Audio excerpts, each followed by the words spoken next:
Bandang alas 5:10 ng hapon nitong Martes, September 26, nang magsagawa ng drug bypass operation ang Cavite Provincial Drug Enforcement Unit sa Barangay Paliparan 3, Dasmariñas City, Cavite.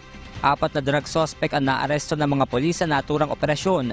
Nasabat sa mga ito ang nasa 2,200 grams ng manipinatuyong dahon ng marijuana na may estimated street value na aabot sa 264,000 pesos. Ayon sa Cavite Police, base sa casing and surveillance na ginawa ng mga otoridad, sangkot umano ang mga suspect sa iligal na gawain.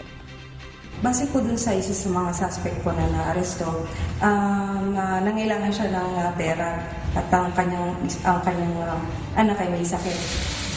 Ngunit sir, hindi kami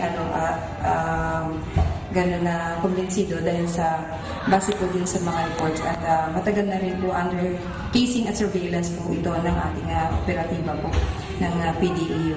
At talagang ipatunay po na siya po ay involved po sa illegal drugs. Sa ngayon ay nasa kustodiya na ng Cavite Police ang mga naarestong suspect na maharap sa kasong paglabag sa Republic Act 9165 o ang Comprehensive Dangerous Drugs Act of 2002.